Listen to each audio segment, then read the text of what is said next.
Welcome back to CLIC Connect. I'm your host, Craig Sullivan. And today I've got my friend, and it's a pleasure to welcome Andrea Depew, Associate and Director of U.S. Business Development in the U.S. for Hager Design International. They specialize in designing beautiful and profitable hotels, restaurants, retail spaces, and senior living establishments. Andrea and I have worked on a couple of projects together here in California. Welcome to the show, Andrea. How are you and the family? Hey, Craig. It's so great to see you. Doing well. Yeah, doing real good. How about you? How's Good. McKenna? McKenna's doing great. So for those of you that know me, that's my 14-year-old golden retriever, for those who don't. But yeah, she's doing great. Thank you. Andrea, let's jump right into this. How has your business flow changed during COVID-19? You know, it's definitely been a little quieter on the hotel front for sure. We do handle restaurants and QSR, and that's really been actually quite busy. The QSR restaurants are. Okay. So that's been very good for keeping us, going along. But, we were fortunate when this whole thing started. We had several large hotel projects that were in design, and they were new development, and our clients just had us keep going. So we've been able to keep working on those projects to create, the designs so that when they're ready to put a shovel in the ground, they'll be there. Nice. That's something to look forward to. Mm-hmm. You guys were instrumental with Delta up in Canada. Hager's international headquarters, for those of you that don't know, is in Canada. Andrea is based here in the U.S., and she's like the rest of us. When we can travel, she's all over the place. What are you seeing on the horizon with the various brands that you guys are working with?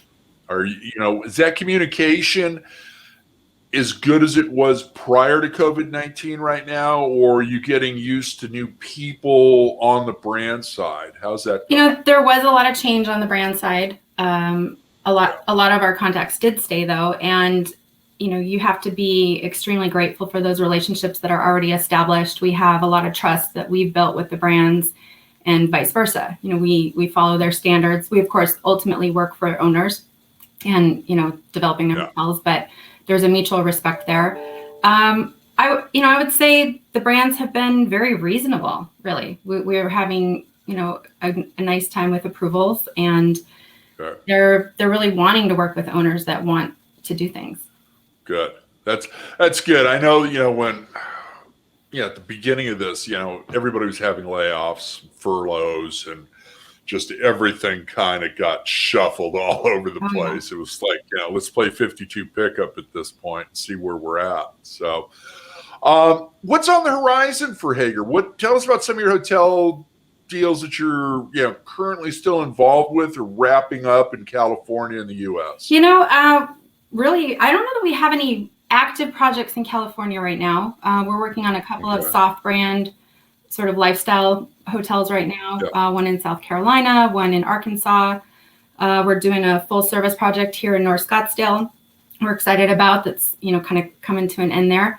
But really what we're seeing with a lot of our clients, capital's tough right now. If you want to try to complete a PIP, the brands have been very generous in putting off PIP deadlines, but a good operator knows you cannot afford to have those TripAdvisor reviews where it says that something is run down or needs some improvement. So, we have some clients that we're really trying to work with to truly maximize their ROI. Got to make sure that you monetize every square foot of that building as you're doing renovations or as you're developing from scratch, from ground up. Absolutely. Tell us about the project. Did you say it was a resort in Arizona?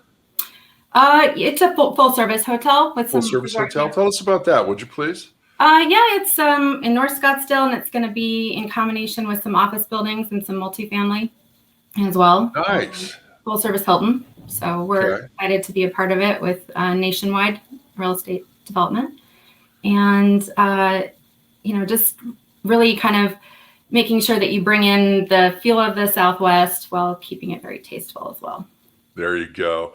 So you got a full service Hilton product there, hotel enhanced mixed use development. So you've got office, condos, little bit of F&B in there. Now, are you doing the master plan for the theme of the entire project, or are you just working on the hotel? Yeah. Just the hotel. Mm-hmm. Okay. And do you know how many keys it is by any chance? Oh gosh, you put me on the spot. I want to say probably 220 if I had to guess. Yeah. I knew it was going to be at least 200. Yeah. So I felt safe asking you that. I know. I know that wasn't part of our pre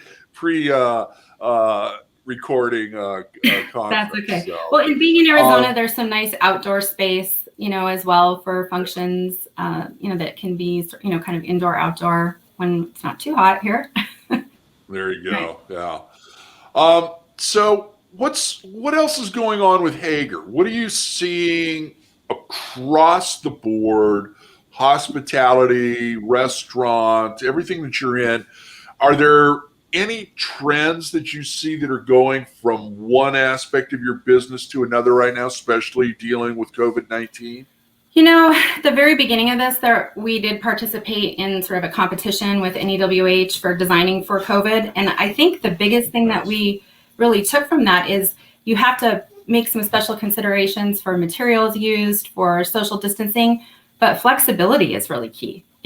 Hopefully we're not going to be in this situation forever. We've got the vaccine on the horizon, and I think a lot of people are quite optimistic. My phone is ringing a lot more with new projects and, things that people are looking at and wanting to put deals together. So, we're really designing with flexibility, I think, is the biggest thing. And I think it's what we all have to do. You have to be ready for change. I love that. You're the first one from last season to date that has mentioned the word flexibility. And I think you're absolutely right. It's one of those things that's kind of like, duh, why didn't I think of that before? It is, you do have to be flexible. What we're doing today is going to be different in 6 months. Mm-hmm. So it's, I think, the flexibility factor is something that we all need to really take in mind and keep that within, whether it's the design or, a PIP, a renovation, a repositioning. Are you seeing much repositioning of hotel assets right now? Are you getting any calls on that? Conversions, I would say more so than repositioning. I've had some conversations with those that are, considering, do you go student housing? Do you convert to, multifamily? Senior housing is another big one. I know some of that industry is looking at potentially taking over some hotels to convert to some senior housing. So really very good. I love it. Yeah. My friend, we are out of time. So how about a shameless plug? How can everybody get a hold of you? Yeah, and sure. I highly recommend Andrea and the very talented team over at Hager Design. Thank you, Craig. Thank you so much for having me. We're at hagerinc.com, and then I'm Andrea at hagerinc.com. I'd love to hear from anyone who wants to reach out. And thank you so much for having me on the show. It's an honor. Thank you, Andrea. And hopefully we get to see you soon. Yes. And hopefully you're going to be able to participate in CLIC Virtual on March 4th. I wouldn't miss it. So there's announcements that have already started, and the gate should be opening. It'll be open by the time this is posted. Yeah, so, I've attended every year, and I loved it. So it'll be fun to see how we do it virtually. Definitely. Okay. I want to thank you, our audience, for joining us today. Do me a favor, leave some comments below. If you've got suggestions for guests and topics, want to hear from you on that. Also, ring the bell, subscribe to our YouTube channel. I want to thank our production partners, Red Roof and Chicago Title National Commercial Services Group, for supporting the show. Without them, Danny and I wouldn't have a show. So I want to thank them. And again, thank you for joining us today. And remember, be nice, share your knowledge, and go be amazing.